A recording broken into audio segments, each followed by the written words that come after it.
கர்த்தருடைய நாம மகிமைப்படுவதாக. இம்மட்டும் கர்த்தர் கிருபையாய் நம்மை பாதுகாத்தார். எத்தனை பேர் சொல்றீங்க தினம் ஆண்டுடைய பிரசனம் என்னை நடத்தினது என்று சொல்லி? ஹல்லேலூயா. நம்ம கூட சில நேரத்தில் ஆண்டவரை மறந்து இருந்தாலும் நம்மை மறவாத தேவன் நம்மோடு கூட இருந்து ஒவ்வொரு நாளும் நம்மளை கண்மணி போல காத்து போக வேண்டிய இடம் செய்ய வேண்டிய காரியங்கள் எல்லாவற்றையும் கரம் பிடித்து நடத்தி வந்தார். அதை உணர்ந்தவர்கள் ஒரு ஹல்லேலூயா சொல்லிடுவோமா? ஹல்லேலூயா. இந்த நாளிலே கர்த்தர் நம்மிடம் பேச வேண்டும் என்று சொல்லி கொடுத்த ஒரு சுவிசேஷ பகுதி லூக்கா எழுதின சுவிசேஷம் 10வது அதிகாரம் 25வது வசனம் மட்டும் வாசிங்க.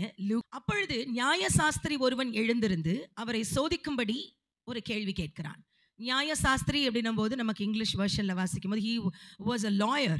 அவன் ஒரு மோசையினுடைய சட்டதிட்டங்கள் எல்லாவற்றையும் கற்றுத் தேர்ந்த ஒரு லாயர்.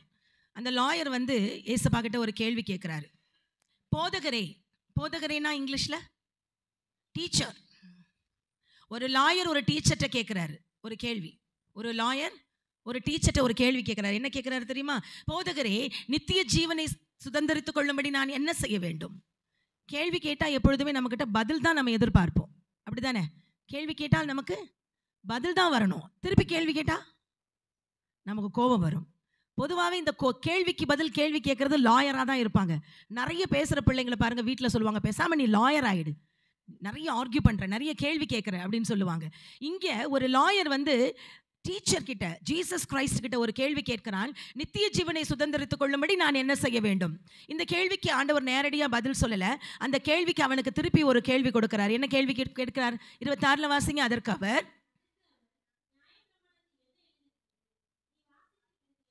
நீ படித்த உன்னுடைய நியாயப்பிரமாணத்தில் என்ன எழுதியிருக்கிறது? அடுத்தது, நீ வாசித்திருக்கிறது என்ன? அது இங்கிலீஷ் வெர்ஷனில் ரொம்ப அழகாக சொல்லப்படும். How to you read it? What to you read it இல்லை, என்ன வாசித்தாய் என்பதல்ல, how to you read it, எப்படி வாசித்தாய்?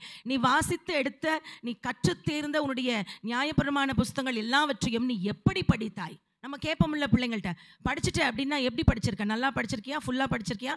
எதையாவது ஒமிட் பண்ணியிருக்கியான்னு கேட்போம். என்ன படிச்சிருக்கேன்னு கேட்க மாட்டோம். அந்த கேள்வி தான் ஆண்டவர் கேட்கிறாரு. How to you read it, எப்படி நீ படித்தாய்? அவனுக்கு நல்லா தெரியும்ல, எல்லாமே கற்று தேர்ந்த ஒரு லாயர். அதனால கரெக்டாக கேள்விக்கு ஏற்ற பதிலை சொல்லுறான் பாருங்க. அவன் பிரதியுத்தரமாக,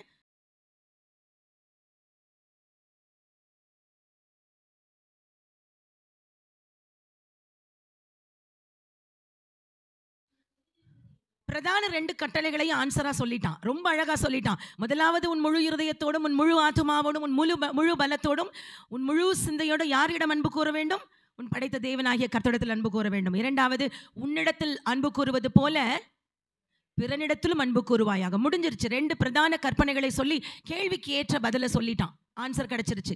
அப்போ ஆண்டவர் அவனுக்கு ஒரு அழகான ஒரு அப்ளாஸ் கொடுக்குறாரு. அவர் அவனை நோக்கி, நிதானமாய் உத்தரவு சொன்னாய், கரெக்டாக பதில் சொன்ன. அழகாக சொல்லியிருக்காரு, நீ சரியாய் பதில் சொன்னாய்.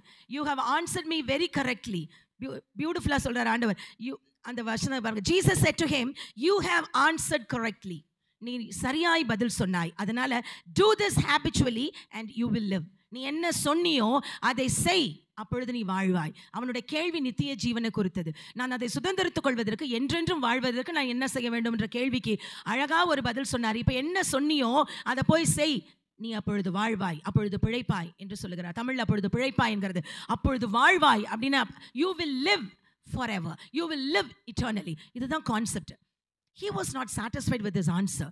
அந்த லாயருக்கு டீச்சரோட பதிலில் அவனுக்கு திருப்தி இல்லை. ஏன்னா கேட்ட கேள்விக்கு சரியான பதில் வந்துருச்சு, ஆனால் அவள் கேட்ட விதமோ வேற. அவன் எதற்காக கேள்வி கேட்டான்? முதல் வசனத்தில் அவரை சோதிக்கும்படி கேட்டான். எதற்காக கேட்டான்? சோதிக்கும்படி கேட்டவனுக்கு எதுவுமே ஆதாரம் சிக்கலை, அவர் சிக்கலை.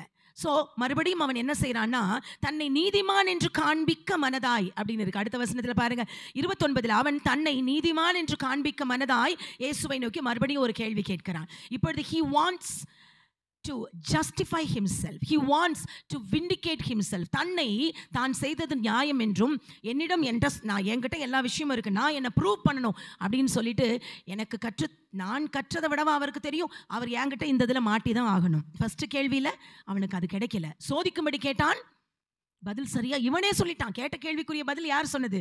அவனே சொன்னான். இரண்டாவது முறை அவன் கேட்கிற விதம் எதற்காக தெரியுமா? to justify himself and to vindicate himself.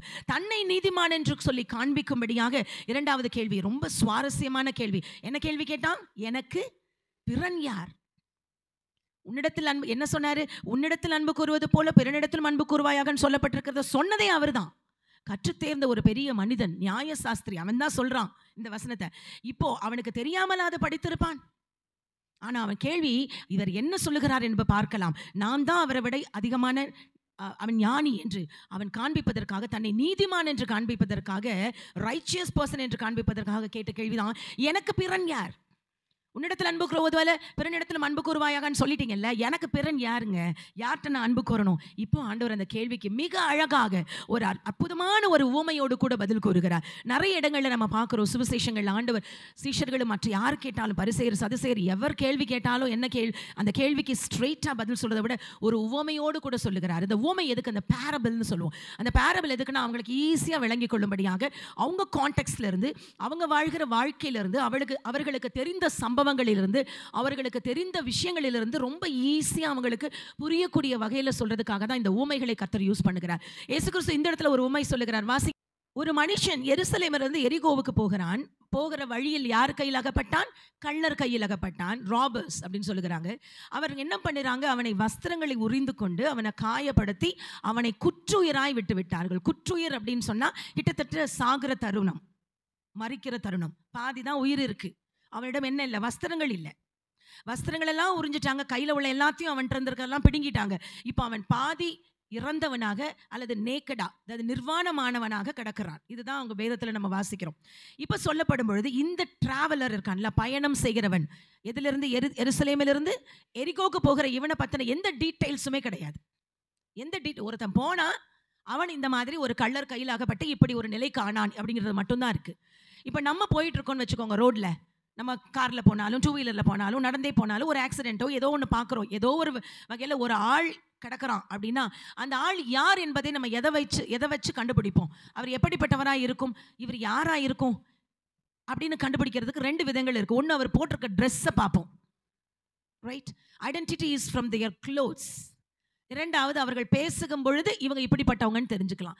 ரெண்டுமே இவர்கிட்ட இல்லை. உடையை உறிந்து போட்டார்கள். பேசுகிற அளவுக்கு அவர் he was not conscious. அவருக்கு பேசக்கூடிய சுயநினைவு இல்லை. கிட்டத்தட்ட இறக்கும் தருவாயில் இருக்கார். ஸோ அப்படிப்பட்ட ஒரு சூழ்நிலையில் இவர் யார் என்றே தெரியாமல் ரோட்ல ஒரு மனிதன் கிடக்கிறார். வழி அருகே கிடக்கிறார். போகிற வழி எந்த வழி? எருசலேமிலிருந்து எரிகோக்கு போகிற வழி. இவர் யாரா இருக்கும் அப்படின்னு நம்ம நினைச்சோம்னா, ஒரு கிங்காகவும் இருக்கலாம், சாதாரண விவசாயியாகவும் இருக்கலாம், ஒரு பெரிய பணக்காரனாகவும் இருக்கலாம், சாதாரண ஏழையாகவும் இருக்கலாம், நீதிமானாகவும் இருக்கலாம், பாவியாகவும் இருக்கலாம், யாருன்னே தெரியாது. இந்த சூழ்நிலையில தான் முதலாவது ஒரு நபர் கிராஸ் பண்றாரு. அவர் யாரு? வாசிங்க 31. அப்பொழுது வந்தவன் ஒரு ஆசாரியன். தற்செயலா தான் வந்தான். அவனுக்கு தெரியாது இப்படி ஒரு ஆள் இருக்காருன்னு. ஆனா தற்செயலாய் பார்க்கும் பொழுது ஒரு ஆள் இருக்காருன்றதை பார்த்தாரு. he was not ready to identify him. அவர் யார் என்பதை, அந்த படுத்திருக்கிற மனிதன் யார் என்பதை தெரிந்து கொள்வதில் அவருக்கு அக்கறை இல்லை. பார்த்தாரு, என்ன பண்ணாரு? விலகி போயிட்டார். அந்த ஆசாரியன்னா யாருன்னா, he was அதாவது ஆசாரியனா priest, one who preaches in the churches. தேவனுடைய ஆலயத்தில் பிரசங்கம் பண்ணுகிற ஒரு ஆள். அவருக்கு அடிபட்டு இருக்கிற, காயப்பட்டு இருக்கிற, வஸ்திரங்கள் உரிந்து களைந்து போய் கிடக்கிற அந்த பரிதாபமான நிலையில் இருக்கிற மனிதனை பற்றி தெரிந்து கொள்ள வேண்டிய அக்கறை இல்லை அவருக்கு. அதனால தான் என்ன பண்ணார்? பார்த்த உடனே கண்டு விலகி போயிட்டார். இரண்டாவது வந்தவன் யாரு? லேவியன். அந்தபடியே ஒரு லேவியன் வந்தான். அவனும் அந்த இடத்துக்கு வந்தான், பார்த்தான், பக்கமாய் விலகி போனான். இந்த லேவியன் யாரு தெரியுமா? ஆசாரியனுக்கு ஊழியராக அல்லது அசிஸ்டண்டாக இருக்கிறவன் தான் இந்த லேவியன். பிரீஸ்டோட அசிஸ்டன்ட். எருசலேமுடைய அந்த வழி எப்படி சொல்லப்பட்டிருக்குன்னா, எருசலேம் வந்து கடல் மட்டத்துக்கு கிட்டத்தட்ட 2500 அடி மேலே உயரமானதான். ஜெரிகோ அதை விட பள்ளத்தில் இருக்கான். ஸோ இட் இஸ் இன் வேலி. ஸோ எரிகோலேருந்து ஜெருசலேமிலேருந்து ஜெரிகோக்கு போகும்பொழுது அந்த வழி ரொம்ப கிளியராக தெரியுமா. அங்கங்கே ஆட்கள் ஒளிந்திருப்பார்கள். அந்த ரோடை வந்து ஒரு டேஞ்சரஸ் ரோடுன்னு சொல்கிறாங்க. நம்ம ஊருங்களில் எப்போவுமே ஒரு சில ரோடுங்களை வந்து அது ரொம்ப மோசமான ரோடு, அந்த பக்கம் போயிடாதீங்க, அங்கே நிறைய கொள்ளையெல்லாம் நடக்கும்னு சொல்லுவோம்ல. அது போல் ஒரு ரோடு தான் இந்த எருசலேமிலிருந்து எரிகோக்கு போகக்கூடிய வழி. இவர் இங்கேருந்து பார்த்தா அவரை தெரியும், ஏன்னா உயரம் ஜாஸ்தி. அந்த ரோடு ரொம்ப கிளியராக இருக்கும் பொழுது அவர் பார்க்கிறார், இந்த லேவியன் பார்க்கிறார் ஆசாரியன் விலகி போகிறதை. ஆசாரியனே விலகி போயிட்டான், நமக்கு என்ன அப்படின்னு அவர் என்ன செய்தார்? விலகி போனார். அவருக்கும் அந்த மனிதனை பற்றி தெரிந்து கொள்ள வேண்டிய அக்கறை இல்லை, தெரிந்து கொள்ளணுன்ற எண்ணமே இல்லை. அதனால அவரும் விலகி போயிட்டார். மூன்றாவதா ஒரு நபர் வருகிறார். அவர் தான் யாரு? சமாரியன். ஒரு சமாரியன் வரும்பொழுதுதான் அவனை கண்டு மனதுருகுகிறான். இப்ப யாருக்கு அக்கறை இருந்தது? அந்த மனிதன் யார் என்று தெரிந்து கொள்ள வேண்டும் என்ற அக்கறை யாருக்கு இருந்ததுன்னா இந்த சமாரியனுக்கு மட்டும்தான் இருந்தது. சமாரியன் யாரு தெரியுமா? யூதர்களால ஒதுக்கி வைக்கப்படுகிறவன். ஒரு காலத்தில் அந்த நாட்களில் அவங்கள வந்து சமயத்திற்கு துரோகம் செய்தவர்கள் அல்லது உருவ வழிபாடு செய்கிறவர்கள், இவர்கள் வந்ததுக்கு அப்புறம் தான் இஸ்ரவேலில் இவ்வளோ பிரச்சனைகள் வந்ததுன்னு சொல்லி வழிபாடுகளிலே நிறைய வித்தியாசங்கள் இருந்தது. அவன் வழிபடுவது சரியில்லை, இஸ்ரவேலரை மேரேஜ் பண்ணதுனால, இன்டர் மேரேஜ் பண்ணதுனால அவனை தீட்டு என்று சொல்லி நினைத்து அவனை தள்ளி வைத்தார்கள். சமாரியன் யாரையும் யூதர்களுக்கு பிடிக்காது. அப்படிப்பட்ட சமாரியன் வழியில போகும் பொழுது அவன் எனக்குன்னு போயிருந்திருக்கலாம், ஆனா அவன் யார் என்று தெரிந்து கொள்ள ஆர்வம் உள்ளவனாக பக்கத்துல போகிறான். சோ 3 பேத்துல 2 பேர் விலகி போயிட்டாங்க, அவன் யார் என்றே பார்க்காமல். மூன்றாவது வந்த நபர் மட்டும்தான் அவன் யார் என்று தெரிந்து கொள்ள வேண்டும் என்று போனான். ஆனா போனவன் கூட யார் எவரெல்லாம் கண்டுக்கல. ஏன்னா கண்டுபிடிக்கவே முடியாத அளவுக்கு ஐடென்டிட்டி இல்லாம இருக்கிறவனை போய் யாருன்னு தெரிஞ்சுக்கணுன்ற அவசியம் இல்லை. அவனுடைய நோக்கம் எல்லாம் என்ன இருந்தது? அவனுக்கு உதவ வேண்டும் என்ற எண்ணம் மட்டும்தான் இருந்தது. எப்படி இருக்கிறானோ அவன் இப்படி அடிபட்டு கிடக்கிறான் என்று போகிறார். இப்போ இந்த முதலாவது சமாரியன் ஆசாரியன் கிட்ட வருவோம். இந்த ஆசாரியன் ஏன் விலகி போயிருப்பான்னு நினைக்கிறீங்க? ஒரு தேவ ஆலயத்துல பிரசங்கம் பண்ணுகிற ஒருவன் அவன் கண்டு விலகி போயிருக்கிறானே, கள்ளர்களால் அழகப்பட்ட, அது பார்த்தாலே தெரியும். பிகாஸ் அந்த ரோடு அப்படிப்பட்ட ரோடு. அதனால அவனுக்கு நல்லா தெரியும் ஏதோ ஒன்று நடந்திருக்கு இவனுக்குன்னு சொல்லி. ஆனா அவனுக்கு உதவ வேண்டும் என்ற எண்ணம் அவனுக்கு இல்லை. எதனால தெரியுமா? எதனால இருக்கும் தெரியுமா? அவன் வந்து ஒரு பிரீஸ்ட்ன்றதுனால, ஒருவேளை அந்த உடலில் உயிர் இல்லைன்னு வச்சுக்கோங்க, இறந்த உடலை அவன் ஒருவேளை தொடக்கூடிய சூழ்நிலையில தொட்டுட்டான்னா அவனுக்கு தீட்டு. அந்த தீட்டு அவனுக்கு வேண்டாம். ஏன்னா அது அவனுக்கு பிரச்சனை, அவனுடைய பரிசுத்தத்துக்கு பிரச்சனை. அவன் நீதிமான் என்று தன்னை சொல்லிக் கொள்ளுகிறவன். They are so called righteous person. They are not righteous person, but they are so called righteous person. அவர்கள் தங்களை நீதிமான்கள் என்று காண்பித்துக் கொள்ளுகிறவர்கள். நீதிமானா இருந்தா அப்படி இருக்க முடியாது. நீதிமான் என்று காண்பித்துக் கொள்ளுகிறவர்களுக்கு ஃபர்ஸ்ட் திங்கிங் யாரை பத்தி இருக்கும்? தன்னை பத்தி இருக்கும். தன்னை பத்தி நினைச்சான். அடிபட்டு குற்றுயிராய் இருக்கிற மனிதனை பற்றின அக்கறை இல்லாம, அவனை பற்றி யோசிக்காம முதலாவது அவன் தன்னை பற்றி யோசித்தான். அதனாலதான் ஒருவேளை நான் தொட்டால் எனக்கு அது தீட்டாகும், அந்த தீட்டுக்கு கழிவதற்கு அல்லது அதுக்குரிய பரிகாரம் செய்வதற்கு நிறைய ஆகும். I will be in a difficult situation. நான் ஒரு வேளை அவனை தொட்டுட்டானா எனக்கு பிரச்சனை வந்துடும். ஸோ அதனால நான் என்ன செய்ய மாட்டேன், அவனை தொட மாட்டேன். இதுதான் அவனுடைய நோக்கம். அவனுடைய எண்ணம் எல்லாம் அதுவாக தான் இருந்தது. அதனால மட்டும் தான் அவனால் விலகி போக முடிந்தது. பிலிப்பியருக்கு எழுதின நிருபத்தில் 2வது அதிகாரம் 3-4 வசனங்கள் வாசிங்களேன். ஒன்றையும் வாதினாலாவது வீண் பெருமையினாலாவது செய்யாமல் மனத்தாழ்மையிலே ஒருவரையொருவர் தங்களிலும் மேன்மையானவர்களாக எண்ண. ஒருவரையொருவர் எப்படி எண்ண வேண்டுமா? தங்களிலும் மேன்மையானவர்களாக எண்ண வேண்டும். உண்மையாய் கிறிஸ்துவுக்குள் இருக்கிறவர்கள், உண்மையான கிறிஸ்தவர்கள் மற்றவர்களை பற்றி நினைக்கும் பொழுது தன்னை விட மேன்மையானவர்களாக நினைக்க வேண்டும். இதுதான் பைபிள் நமக்கு கற்றுக் கொடுக்கிறது. இந்த பாடம் யாருக்கு தெரியல? பிரீச் பண்ணுகிற பிரீஸ்டுக்கு தெரியல, ஆசாரியனுக்கு தெரியல. ஆகவே அவன் அந்த இடத்துல தன்னை மட்டுமே பெரிதாக நினைத்தான் ஒழிய மற்றவர்களை, அந்த மற்றவனை அவன் நினைக்கல. அது மட்டும் இல்ல, நம்ம என்ன பண்ணணும்? we have to consider others more important. என்னை விட அவன் முக்கியமானவன் என்று சொல்லி நினைக்கணும். இரண்டாவது, நம்ம மேல நமக்கு இருக்கிற இன்ட்ரெஸ்ட் இருக்கு பார்த்தீங்களா, நம்ம மேல நமக்கு இருக்கிற அந்த அக்கறை இருக்கு பார்த்தீங்களா, அதை விட மற்றவர்கள் மேல் நமக்கு அக்கறை இருக்கணும். அப்படி இருந்தா மட்டும்தான் நம்ம எப்படி இருப்போம்? உன்னிடத்தில் நீ அன்பு கூறுவது போல பிறனிடத்திலும் அன்பு கூறுவாயாக. அந்த அன்பு கூறுவது எப்படி வரும்? மற்றவர்களை நான் முதலாவது நிறுத்தினா மட்டும்தான் வரும். எப்பொழுதுமே பாருங்க, யாருக்காவது உதவி செய்ய வேண்டும் அல்லது யாருக்காவது நம்ம ஒரு வேலை செய்யணும், இந்த மாதிரி வழியில போகும் பொழுது யாராவது ஒருத்தர் நமக்கு தெரியாத, நமக்கு அறிமுகம் இல்லாத ஒரு ஆளுக்கு நம்ம போய் உதவி செய்யணும்னா முத ஃபர்ஸ்ட் நம்மளுக்கு அப்படி தோணாது. ஏன்னா நம்ம எல்லாருமே ஓரளவு ஆண்டவருக்குள்ள இருக்கிறதுனால இந்த நினைப்பு வராதுன்னு நினைக்கிறேன். பார்த்த உடனே ஓடி போய் உதவி செய்ய தான் தோணும் ஒழிய அந்த இடத்துல நம்மளை பத்தி யோசிக்கவே மாட்டோம். நம்மளை பத்தி யோசிக்காம இருந்தா மட்டும்தான் நம்ம அவர்களுக்கு உதவி செய்ய முடியும். இதுதான் ஆண்டவர் நம்மள்ட்ட எதிர்பார்க்கிற விஷயம். ஸோ பிறனுக்கு உதவி செய்வது எப்படி? நம்மை பற்றி நினைக்காமல் இருந்தால் மட்டும்தான். we have to put others in the first position.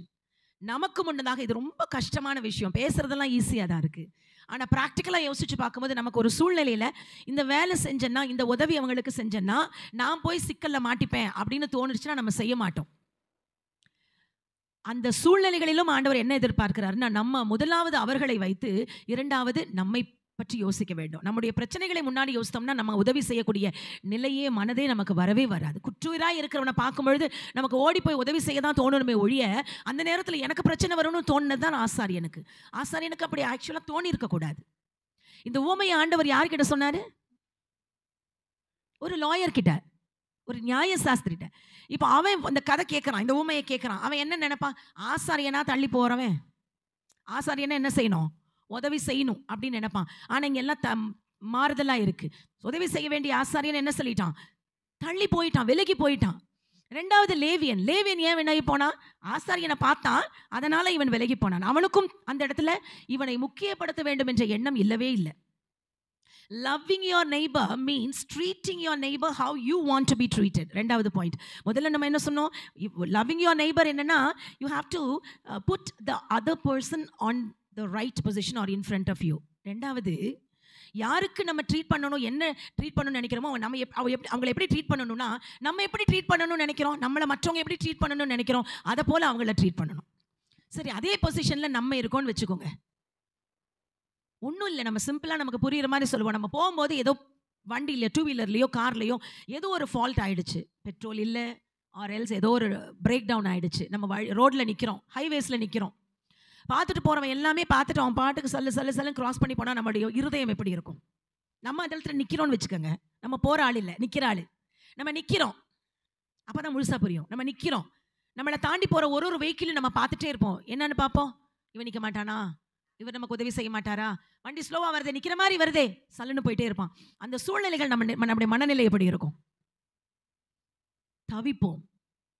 நமக்கு உதவி செய்ய ஒருத்தருமே இல்லையே. அப்போ நம்ம இன்னொரு ஆள் அந்த இடத்துல பார்க்கும் பொழுது நம்ம அந்த இடத்துல நம்மளை வச்சு பார்க்கணும். அப்போதான் உதவி செய்ய வேண்டும் என்ற எண்ணமே வரும். எனக்கு என்னன்னு போக தோணாது அந்த இடத்துல. ஒருவேளை நான் அந்த இடத்துல இருக்கும் போது யாராவது ஒரு நபர் என்னை இப்போ அலட்சியமாக என்னை பார்த்துட்டு போகும்பொழுது என் மனது எவ்வளவு வேதனைப்படும்.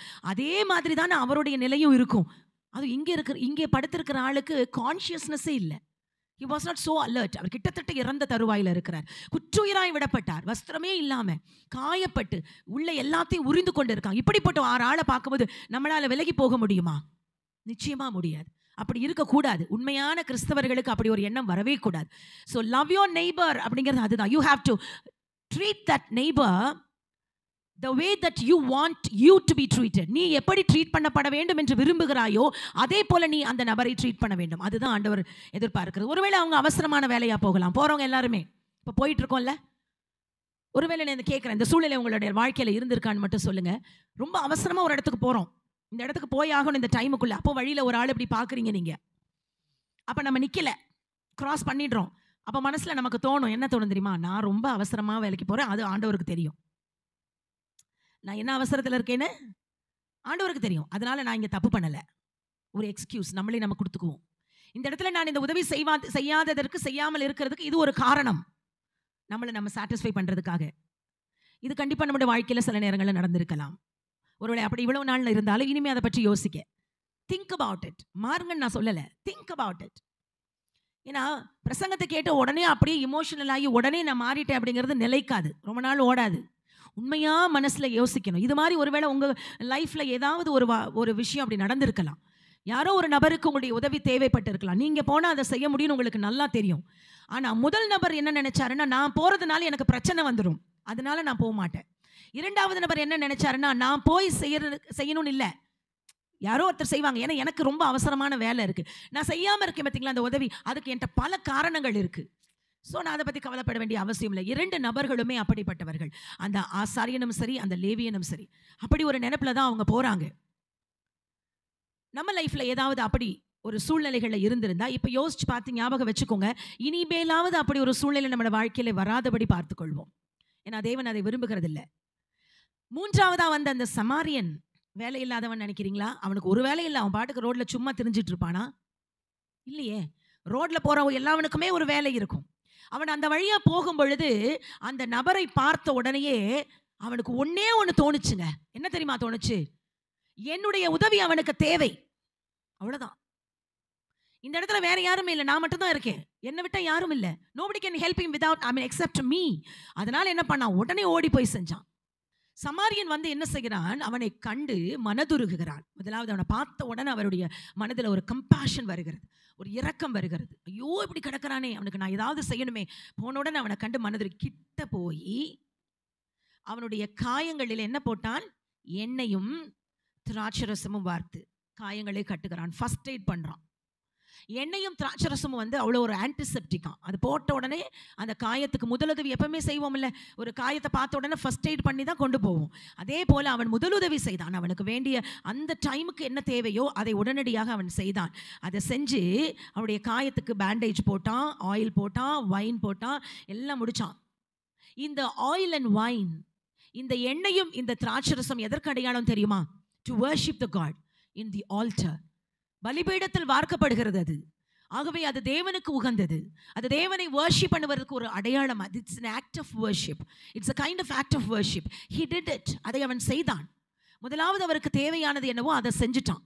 அதை செய்து முடிச்சதுக்கு அப்புறம் ரெண்டாவது என்ன சொன்னா, அவனை தன்னுடைய சுய வாகனத்தின் மேல் ஏற்றினான். அவன் என்ன வாகனம் வச்சிருந்தான்? ஒன்றும் இல்லைங்க, நம்மள மாதிரி பெரிய BMW கார் எல்லாம் கிடையாது. அவன்கிட்ட இருந்தது ஒரு டாங்கி, அவ்வளவுதான். தன் கழுதையின் மேல் அவனை ஏற்றினான். அதுதான் அவனுடைய சுய வாகனம். இந்த அனிமல், இன்னொரு வருஷன்ல அனிமல் என்று கொடுக்கப்பட்டிருக்கிறது. அந்த டாங்கி மேலே அவனை ஏற்றிட்டு அவனும் ஏறி உட்காந்துருக்க முடியும்னு நினைக்கிறீங்களா? அப்போ அவன் எப்படி போயிருப்பான்? அவனை வைத்து தள்ளி கொண்டு நடந்தே சென்றான். எங்கே வரைக்கும் போனான்? சத்திரத்து வரைக்கும் போனான். அந்த எங்கே வைத்து அவனை பராமரிக்க வேண்டுமோ அந்த இடத்துக்கு வரைக்கும் அவனை வைத்து அப்படியே கூட்டிட்டு போகிறான். இது அவனுக்கு தேவையா? முந்தி வந்த 2 பேர் போல அவன் பார்த்துட்டு போயிட்டே இருந்திருக்கலாமே. He is taking so much efforts. He is taking risk. தீட்டுப்படும்னு நினைச்ச ஆசாரின் போல இவனும் நினைத்திருக்கலாமே. அவன் எப்படிப்பட்டவனோ யாருன்னே தெரியாது, அடையாளம் தெரியாத ஒரு நபர். அவனை ஏன் நான் தொடணும், அதனால எனக்கு எதுவும் பிரச்சனை வந்துருமோன்னு அவன் நினைக்கல. இரண்டாவதாக அவனை பார்க்காம போயிட்டு அதுக்கு தனக்குள் சில காரணங்களையும் அவன் சொல்லிக் கொள்ளல. அவன் ஓடி போய் உதவி செய்தான். யாரும் பார்க்கணும்னு செய்தானா? Was there somebody else there? No, nobody was there. யாருமே இல்லைங்க, அவன் மட்டும்தான். அவன் யாரையுமே பொருட்படுத்தவில்லை. அந்த நேரத்தில் அவனுக்கு தேவை என்ன? அவனுடைய உணர்வு என்ன? இவனுக்கு என்னுடைய உதவி தேவை, அதனால நான் உதவி செய்யணும். உடனடியாக தூக்கிட்டு போனா, அங்கே போய் சத்திரத்தில் கொடுத்துட்டு கிட்ட வந்து அவன் என்ன செய்தான்னு சொல்லுங்க.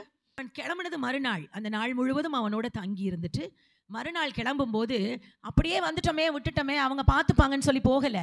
அவனுடைய ஃப்யூச்சரை பற்றி யோசிச்சான். இன்னைக்கு அவங்களுக்கு ட்ரீட்மெண்ட் கொடுத்து தங்க வச்சு ஒருவேளை அவன் வெளியில் அனுப்பப்படும் பொழுது இவனுக்கு செலவுக்கு பணத்துக்கு என்ன பண்ணுவான், இந்த ட்ரீட்மெண்ட்டுக்கு அவன் என்ன பண்ணுவான்னு சொல்லி தன் கையில் உள்ள 2 தினாரின்னு சொல்கிறாங்க. 2 தினாரின்றது என்னென்னா 2 நாள் கூலி. 2 நாள் கூலி அவர் கையில் கொடுத்துட்டு அது மட்டும் சொல்லலைங்க, ஒருவேளை எக்ஸஸாக செலவு பண்ணீங்க அப்படின்னா நான் திரும்பி வந்து அவரை பார்ப்பேன். அந்த நம்பிக்கை. போயிட்டு போனதோட சரி, எப்படியோ போயிட்டு போகுதுன்னு விடலை, திரும்ப வந்து பார்க்குற ஐடியா இருக்குது. நான் திரும்பி வரும்பொழுது உங்களுக்கு என்ன பண்ணிடுவேன், பேலன்ஸ் அமௌண்ட்டை கொடுத்துருவேன். அந்த பணம் அவருக்கு திருப்பி வரும்னு நம்பினாரா? திரும்பி வரும் நம்பியா கொடுத்தாரு? நோ. எதையெல்லாம் செலவழிச்சிருக்கான் யோசிச்சு பாருங்க. தன்னுடைய ஃபுல் ஃபிசிக்கல் எஃபர்ட் கொடுத்தான். தன் மனதில் அவனை 10 மனதுருகினான். தன் உடலினால் அவனை தூக்கினான். தன்னுடைய வாகனத்தின் மேலே தன்னுடைய கழுதையின் மேல் ஏற்றி அவனை சத்திரத்து வரைக்கும் கொண்டு போனான். அங்கே போய் அவரை விட்டுட்டு எனக்கு என்னன்னு போகல. வேண்டிய செலவுக்கு அப்பொழுது தேவையான செலவுக்குரிய எல்லா பணத்தையும் வைத்தியத்துக்கு கொடுத்துட்டான். கொடுத்ததுக்கு அப்புறமும் அதுக்கப்புறம் எனக்கு வேலை இருக்குன்னு போகல. மறுபடியும் வருவேன். வரும்பொழுது நான் தேவையானது அல்லது செலவு எவ்வளோ பண்ணியிருக்கீங்களோ அதையெல்லாம் என்னோட responsibility. That is not your response, because I take that responsibility. எனக்கு யாரும் சொல்லலைங்க. Nobody forced me to do this. I am doing it because I love my neighbor. ஏனென்றால் நான் என்னுடைய பிறனை நேசிக்கிறேன். அங்க இடத்துல அவனுடைய நேசத்தை காண்பித்தான். உன்னிடத்தில் அன்பு கூறுவது போல பிறனிடத்திலும் அன்பு கூறுவாயாக அப்படிங்கிறத வாழ்ந்து காட்டினவன் அவன். பேச்சில் அல்ல, செயல்களில். I love him because he is my neighbor. யார் அந்த பிறன்? அவன் தான் எனக்கு பிறன். அவனை நான் நேசிக்கிறேன். ஆகவே நான் அவனை நேசிக்கிறேன். அந்த ஃபுல் ரெஸ்பான்சிபிலிட்டி என்னோடது. அவனுக்குரிய எல்லா செலவுகளையும் நான் கொடுத்து விட மறுபடியும் நான் வந்து அவனை பார்ப்பேன் என்ற ஒரு நம்பிக்கையோடு கூட தன் பணமெல்லாம் செலவு பண்ணி, நான் ஃபிசிக்கலாக எல்லாவற்றையும் செலவு பண்ணி அவனை அங்கே விட்டு என்ன செய்தான், திரும்பி போனான். இந்த 3 நபர்களை பற்றி நம்ம இங்கே பேசியிருக்கோம். ஆண்டவர் 3 நபர்களை சொல்லியிருக்காரு. ஒருவன் ஆசாரியன், மற்றவன் லேவியன், இன்னொருத்தன் சமாரியன். இந்த 3 பேரை பற்றி இங்கே பேசப்படும் பொழுது யாக்கோபு எழுதின நிருபம் 4:17 வாசிங்க. நன்மை செய்ய அறிந்தவன் அதை செய்யலைன்னா அது அவனுக்கு எப்படி இருக்குமா? பாவமாய் இருக்கும். நம்ம நினைக்கிறோம், எத்தனையோ தடவை நமக்குள்ள எத்தனை எக்ஸ்கியூஸஸ் சொல்லியிருப்போம். ஒவ்வொரு தடவை நம்ம எப்பெல்லாம் எக்ஸ்கியூஸஸ் சொன்னோமோ அப்பெல்லாம் பாவம் செஞ்சுருக்கோங்க. எல்லாம் நம்ம நினைக்கிற பாவமெல்லாம் விபச்சாரம் பண்ணா, வேசித்தனம் பண்ணா, அதாவது களவு, திருட்டு, மற்றதெல்லாம் தான் பாவம், ஆண்டவருக்கு பிரியமில்லை நினைக்கிறேன். இதுவும் ஆண்டவருடைய பார்வையில் ஒரு பாவம். எனக்கு நன்மை செய்ய திராணி இருக்கிறது, அந்த இடத்துல நின்று நான் அவனுக்கு உதவி செய்திருக்கலாம். ஆனால் நான் செய்யலை, செய்யாமல் நான் தாண்டி போனேன். அங்கே நான் பாவியாய் நிற்கிறேன். என்னுடைய ஃபுல் இதுவுமே முழுமையாய் பாவத்துக்குள்ளானது. கர்த்தருடைய பார்வையில் நான் பாவியாய் நிற்கிறேன். அப்படி பாவத்துக்குள் அந்த ராபர்ஸ் இருக்காங்க பார்த்தீங்களா, அந்த கள்ளர்கள் அவனை என்ன செஞ்சாங்களாம், அந்த நபரை, அந்த கீழே இருந்திருக்கான் பார்த்தீங்களா, ஒரு பிரயாணம் பண்ணி போயிட்டு இருக்க அந்த டிராவலரை ராப் பண்ணி வயலன்ஸ்னால ராப் பண்ணாங்க. வயலன்ஸ்னா அவனை அடித்து துன்புறுத்தி வஸ்திரங்கள் எல்லாத்தையும் கிழிச்சு அவனுடைய கையில் உள்ள எல்லாவற்றையும் அவர்கள் கொள்ளையிட்டு அவனை கடைசியில் குற்றுவராய் விட்டார்கள். அவர்களை அந்த விதத்தில் ராப் பண்ணியிருக்கான். அப்படின்னா இவன் இந்த ஆசாரியனும் லேவியனும் அவனை இன்னொரு விதத்தில் ராப் பண்ணியிருக்கான். There is no difference between these two people. இந்த ரெண்டு மனிதர்களுக்கும் அந்த கொள்ளையர்களுக்கும் ஏதாவது வித்தியாசம் இருக்கா? No difference. அவன் தன்னுடைய தேவைக்காக எல்லாத்தையும் கொள்ளையடிச்சிட்டு போயிட்டான். அவன் கர்த்தருடைய பார்வையில் பாவிதான். நம்மளே சொல்லுவோம்ல, கொள்ளையடிச்சவனை நல்லவன் சொல்லுவோமா, திருடனை நல்லவன் சொல்லுவோமா, பாவின்னு சொல்லுவோம். ஆனால் நமக்குள்ள இருக்கிற வேதத்தை போதிக்கிற ஒரு ஆள் அதை செய்தால் அவரும் பாவிதான். அவனுடைய பார்வையில் எல்லாம் ஒன்று தான். ரெண்டு பேருமே அவனுக்கு கஷ்டம் கொடுத்துருக்காங்க. கள்ளன் ஒரு பக்கம் கஷ்டம் கொடுத்தான்னா, இந்த ஆசாரியனும் லேவியனும் இன்னொரு விதத்தில் கஷ்டம். They hurt. ரொம்ப அழகா சொல். They hurt. The robbers hurt him by violence. வயலன்ஸ்ல ஹர்ட் பண்ணாங்க. அவனை வந்து அடித்து துன்புறுத்தி. அதே நேரத்தில் இந்த ரெண்டு பர்சன்ஸ், பிரீஸ்டும் இந்த லிவைட் இருக்காங்களே, ஆசாரியனும் லேவியனும் இவனை ஹர்ட் பண்ணாங்க. எப்படி ஹர்ட் பண்ணாங்க? அவர்களுக்கு உதவி செய்யாமல், அவனுக்கு உதவி செய்யாமல். அது அவனுக்கு தெரியும் நினைக்கிறீங்களா? அந்த படுத்த நபருக்கு தெரியாது. ஆனால் கர்த்தர் பார்த்து கொண்டு இருக்கிறார். ஆண்டுடைய பார்வையில் நம்ம பாவியாய் நிற்கிறோம். அங்கதான் மேட்டர். இப்பொழுதுதான் பிறன் யார் என்ற கேள்விக்கு பதில். நீங்க நினைக்கிறீங்க, யாருன்னு நினைக்கிறீங்க? உங்களுடைய அயலான் யார்? உங்களுடைய பிறன் யார்? உங்களுடைய நெய்பர் யார்? நம்ம நெய்பர்னா பக்கத்து வீட்டுக்காரவங்க, பக்கத்தில் குடியிருக்கவங்க, நமக்கு தெரிஞ்சவங்க, அறிமுகம், நம்ம பார்த்து டெய்லி பழகிறவங்க, ஒரு ஹாய் சொல்றவங்க, ஒரு குட் மார்னிங் சொல்றவங்களை மட்டும் தான் நமக்கு தெரியும். இல்லை, நமக்கு தெரியாத ஒரு நபர் தேவையில் இருக்காங்க பார்த்தீங்களா, அவங்கள நீங்க பார்க்குற ஒரு சூழ்நிலை வரும் பார்த்தீங்களா, வராமல் இருந்தால் அவன் பிறன் அல்ல. கொஞ்சம் கவனமாக கவனிங்க. நீங்க ஒரு ஆளை பார்க்காமலே இருக்க வரைக்கும் அவன் உங்களுக்கு பிறன் அல்ல. அந்த ஆளை பார்க்கக்கூடிய சூழ்நிலை ஆண்டவர் உங்களுக்கு உண்டு பண்ணுவார். when you encounter a person, whoever it may be, அவன் பெரிய ஆளா இருக்கலாம், பெரிய ஆஃபீஸரா இருக்கலாம், அல்லது ஒண்ணுமே இல்லாத ஒரு ஏழையா இருக்கலாம், உங்க கூட இருக்கிறவங்களா இருக்கலாம், whoever it may be. தெரியாத ஒரு நபரை நீங்க ரோட்ல பார்க்கறவங்களா இருக்கலாம், யாரா இருக்கும், யாரெல்லாம் தேவையோடு உதவி செய்ய, அவங்களுக்கு ஒரு உதவி தேவை என்ற சூழ்நிலையில பார்க்குறீங்களோ அவர்கள் எல்லாருமே உங்களுக்கு பிறன் தான். they are all neighbors. இப்போ அவன் கேட்ட கேள்விக்கு பதில் கிடைச்சிருச்சா? உன்னிடத்தில் நீ அன்பு கூறுவது போல பிறனிடத்திலும் அன்பு. யாருங்க அந்த பிறன்? யாரெல்லாம் நீ தேவையோட பார்க்கிறாயோ, யாருக்கெல்லாம் உன் உதவி தேவைப்படுகிறது என்று நீ அறிகிறாயோ, when you come to know that he needs my help, she needs my help அப்படின்னு சொல்றது. என்ன வேணும், எந்த விதமான உதவியா வேணாலும் இருக்கலாமா? உதவியை பற்றியெல்லாம் கிடையாது. இங்கே ஒரு நபரை குற்றுயிராக இருக்கிறான்னா நம்ம பார்க்குற எல்லாமே உயிருக்கு போராடிட்டு இருக்கணுன்ற அவசியம் இல்லை. என்ன விதமான தேவைகளில் இருக்கிற நபருக்கு நம்மளால் உதவி செய்ய முடியும் அப்படிங்கிற நிலை இருக்கும் பொழுது அவனுக்கு செய்யணும். அதுதான் நம்மை நேசிப்பது போல பிறரை நேசிக்கிறது. நம்மிடத்தில் அன்பு கூறுவது போல பிறனிடத்திலும் அன்பு கூறுவது. இந்த சப்ஜெக்ட் தான் ஆண்டவர் அவனுக்கு தெளிவாக புரிய வச்சார். அந்த நியாயசாஸ்திரி கேட்கும் போது நினைச்சிருப்பான்ல, ஆசாரியனும் லேவியனும் உதவி செய்ய வேண்டிய ஆளு, இவன் எல்லா நியாயப்பிரமாணத்தையும் கற்று தேர்ந்தவன். அவன் விலகி போன பொழுது எல்லாராலும் யூத ஜனங்களால் ஒதுக்கப்படுகிற சமாரியன் அந்த வேலையை செய்யறான். ஏன்னா சமாரியனுக்கு தெரியும், he is my neighbor. The man I saw on the road was my neighbor. எந்த மனிதனை நான் ரோட்ல பார்த்தனோ, குற்றுயிராய் பார்த்தனோ, அவன் தான் என்னுடைய பிறன் என்று சொல்லி அவனுக்கு தெரிஞ்சதுனால மட்டும்தான் அவன் போனான். எதை பத்தி அவன் கவலைப்படலை. அவனுடைய நேரத்தை செலவழித்தான், அவனுடைய பணத்தை செலவழித்தான், தன்னுடைய உடல் உழைப்பை செலவழித்தான், தன்னை முழுமையாய் அவனுக்கு என்று கொடுத்தான். எப்போ வரைக்கும்? அவன் ரெக்கவராய் போகிற வரைக்கும் ரெஸ்பான்சிபிலிட்டி எடுத்துக்கிட்டான். இதெல்லாம் நம்மளே செய்ய மாட்டோம். யோசித்து பாருங்களேன். செய்வோம், போய் அவங்களுக்கு வேண்டியதெல்லாம் அந்த டைமில் செஞ்சுட்டு அதுக்கப்புறம் ஒரு பாய் சொல்லிட்டு அவனுக்காக ஜெபிச்சுட்டு போயிடுவோம். சில சூழ்நிலைகள் நமக்கு அப்படி இருந்திருக்கலாம். அதுக்காக எல்லா நேரமும் நான் தவறு என்று சொல்லவில்லை. ஆனால் நம்மால் முடியும்ன்ற சூழ்நிலை இருக்கும் பொழுது நம்ம அதை தவறி போனோம்னா அங்கே தான் நம்ம பாவிகளாய் நிற்கிறோம். ஏனென்றால் நன்மை செய்ய திராணி இருக்கும் பொழுது அதை செய்யத்தக்கவர்களுக்கு செய்யாமல் இருக்கக்கூடாது. நன்மை செய்ய என்னால் முடியும்னும் போது நீங்கள் அதை செய்யலைன்னா என்னவாய் மாறிவிடுகிறோம்? நாம் பாவியாய் மாறிவிடுகிறோம். அப்படிப்பட்ட ஆட்களை தேவன் விரும்பவில்லை. ஆண்டவர் நம்மள்ட்ட எதிர்பார்க்கிற ஒரே ஒரு காரியம், ஒரே ஒரு கேள்வி, who is my neighbor? இப்போ நம்ம கேட்கும் போதே யோசனை, யார் என்னுடைய பிறன், நான் யாருக்கு உதவி செய்ய வேண்டும்? அந்த கேள்வி வருதா உங்களுக்கு? who is my neighbor? இப்போ பேசிட்டு இருக்கும் போதே உங்களுக்கு தோணும், சரி அப்போ என்னோட அயலானுக்கு, என்னுடைய பிறனுக்கு நான் உதவி செய்யணும், யார் அந்த பிறன் அப்படின்ற கேள்வி உங்களுக்கு வந்துச்சா? வந்திருக்கணுமே. இந்நேரம் வந்ததா? வந்தது. வந்ததா வரலையா? வந்தது. தைரியமா பதில் சொல்லுங்க. வந்தது. ஆனா அதுக்கு அடுத்து இன்னொரு கேள்வி, ஹூ இஸ் மை நெய்பர் அப்படின்னு கேட்கறத விட who can I P a neighbour to? Beautiful question இல்ல? நான் யாருக்கு பிறனாய் இருக்க வேண்டும் என்று நினைக்க வேண்டும்?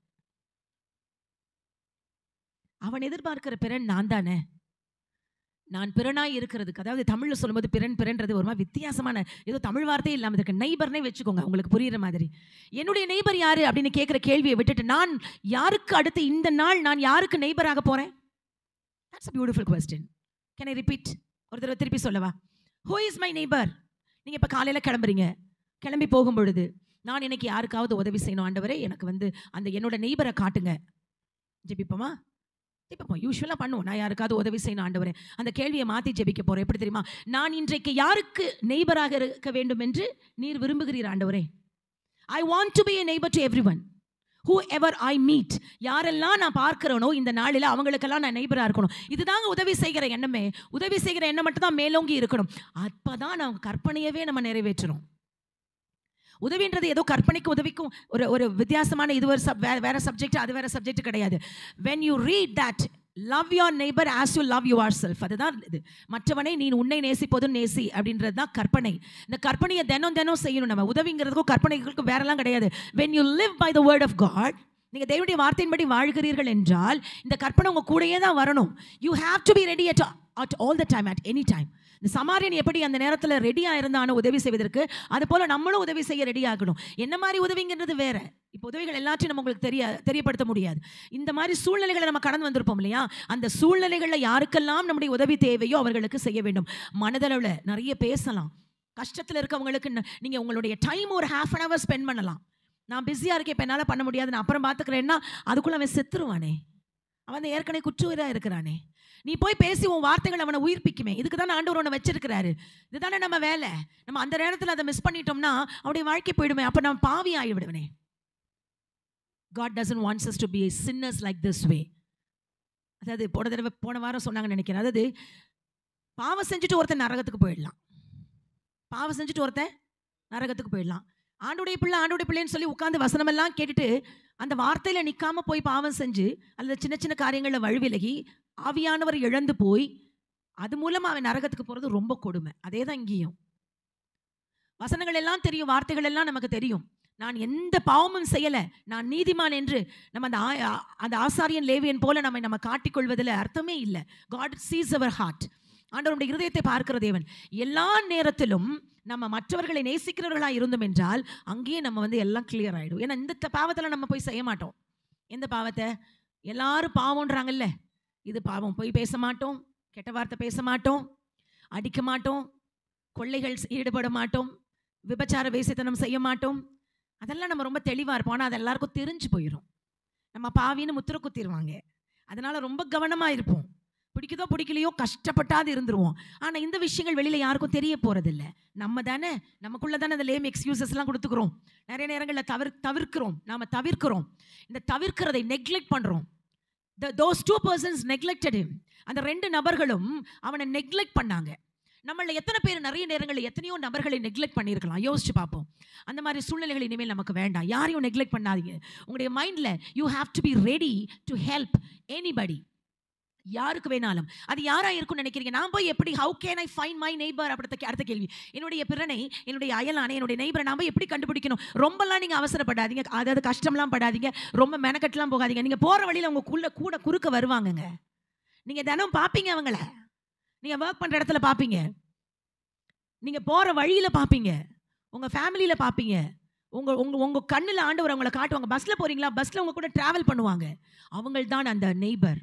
அவங்கள நீங்க பார்த்த உடனே when you are completely filled with the spirit, பரிசுத்த ஆவியானவருக்குள் நிறைந்திருப்போம் என்றால் we can easily find out our neighbor. நம்முடைய நெய்பர் யார் என்பதை நம்ம ஈஸியாக கண்டுபிடிச்சிடலாம், ஈஸியாக ஐடென்டிஃபை பண்ணிடலாம். அதனால இனிமேல் நம்ம கேட்க வேண்டிய கேள்வி என்ன தெரியுமா? who is my neighbor அல்ல, who can I be a neighbor to? நான் யாருக்கு நெய்பராக இருக்க வேண்டும்? இந்த கேள்வியோடு நம்ம வாழ்ந்தோம்னா நம்முடைய வாழ்க்கை மிக மிக அழகாக தேவன் விரும்புகிறபடி இருக்கும். நம்முடைய வாழ்க்கையினுடைய கேள்விகளை மாற்ற போகிறோம். அடுத்த ஒரே ஒரு லாஸ்டான ஒரு question to you. when was the last time you were a good Samaritan? நல்ல சமாரியன். அவனுக்கு பேர் என்னது? நல்ல சமாரியன். சமாரியன் தான் அவன். அவனை எப்படி சொல்றாங்க? நல்ல சமாரியன். நம்முடைய நம்முடைய நம்முடைய பேருக்கு முன்னாடி அதை போட்டுக்கலாமா? நம்ம இந்தியன், தமிழன் இதெல்லாம் தாண்டி நம்ம பேரை போடுவோம். அது கொஞ்சம் ஸ்பெசிஃபிக்காக இருக்கும், இன்னும் கொஞ்சம் நல்லா இருக்கும். சமாரியனோட பேர் குறிப்பிடப்படலை, அதனால நம்ம சமாரியன்னு சொல்றோம். நம்ம பேர் நமக்கு தெரியும்ல, நம்ம பேரை சொல்லலாமா? என்னன்னு முன்னால போட போறோம்? அட்ஜெக்டிவ் குட் என்று போட போகிறோம். ஆண்டவர் நம்மளை பார்த்து சொல்லணும், மற்றவன் சொல்லக்கூடாது. நம்மளை பார்த்து ஆண்டவர் சொல்லணும். குட் சமாரிட்டன் பேர் சொல்லலாமா? அவங்கவுங்க பேர் சொல்லலாமா? குட் சொல்லிக்கங்க. Good Daphne. நான் சொல்லிக்கிறேன் என் பேரை. சொல்லுங்க. அட சொல்லுங்கம்மா. சூப்பர். சொல்லுங்க. Louder please. எனக்கு கேட்கணும் அவசியம் இல்லை. அட்லீஸ்ட் வாய் விட்டு சொல்லுங்க. லெட் அஸ் அட்லீஸ்ட் கன்ஃபஸ் பண்ணலாம். வாழ்க்கை மாற வேண்டாமா? கன்ஃபஸ் பண்ணுங்க. குட் சமாரிட்டன் ஒரு ஆளுக்கு ஒரு பேர் ஆண்டவர் கொடுத்துருக்காருன்னா நம்மளை பார்த்து ஆண்டவர் அதை சொல்ல வேண்டாமா? அதுதானே ஆண்டவர் நம்மளை நேசிக்கிற விதம். அப்படிதான் ஆண்டவர் நம்மளை நேசிக்கணும்னு நினைக்கிறோம். நமக்கு தேவைன்னா மட்டும் ஏசப்பா வரணுமா, தலைவலி சுகமாக்கணுமா, கடன் தீரணுமா, பிள்ளைக்கு கல்யாணம் பண்ணுறதுக்கு ஆண்டவர் வேணுமா, அப்போ இதுக்கு வேண்டாமா? இதுக்கு சொல்கிறதுக்கு ஆண்டவர் நம்ம கூட வரணுங்க, வரணும், சொல்லணும். குட் சமாரிட்டன் ஒரு ஆளுக்கு பேர் வந்தது இல்லையா? இப்போ நம்மளை குட் சமாரிட்டனே வச்சுக்கோங்க. அவங்கவுங்க பேர் சொல்கிறதுக்கு ரொம்ப ஷை ஆகுறீங்க, அதனால் இப்படியே வச்சுக்கோங்க. எந்த time, when was the last time that you were a good Samaritan? நீங்கள் நல்ல சமாரியனாக இருந்த கடைசி தருணம் எது? Can you get back the memories? வருதா ஞாபகம்?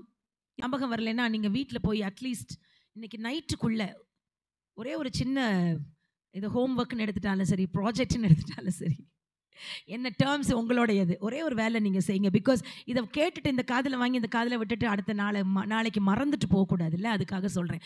ஞாபகப்படுத்தி அந்த இன்சிடெண்ட்டை உங்களுடைய டைரியில், உங்கள் நோட்டில், உங்கள் பைபிளில் எழுதி வைங்க.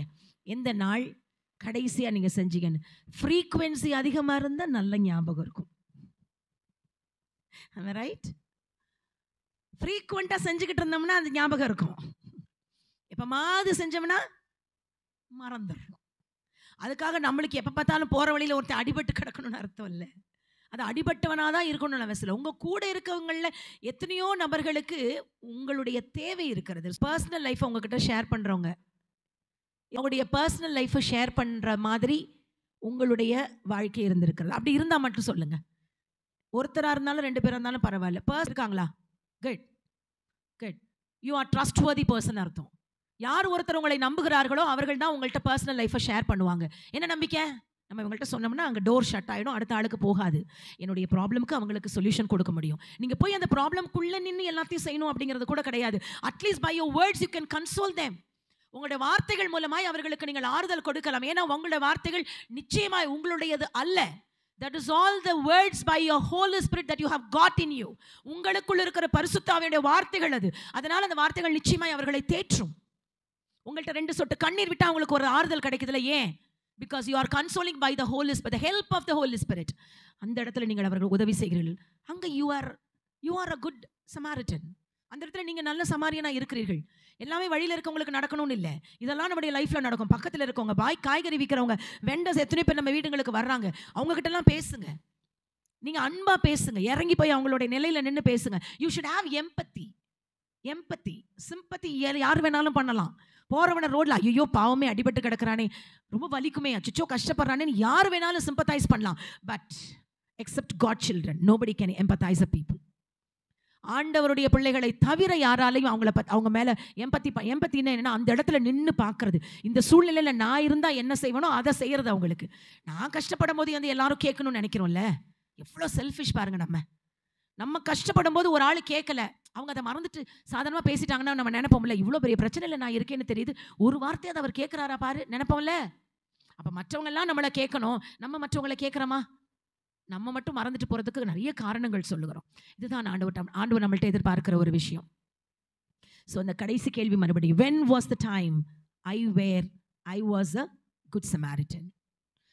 Who was my neighbor? யார் எனக்கு பிறனாக இருந்திருக்கிறார்கள்? இப்படின்ற கேள்விகளை கேட்டு இந்த நாளிலிருந்து நம்ம அந்த வாழ்க்கையை தொடங்குவோம். எப்படி தெரியுமா? நல்ல சமாரியனாக. இந்த கொஸ்டினுக்கு இந்த கொஸ்டின் அவன் கேட்டான்ல, என்னுடைய பிறன் யாருன்னு கேட்ட கேள்விக்கு அழகான ஒரு பதிலை சொல்லிட்டார்ல ஆண்டவர்.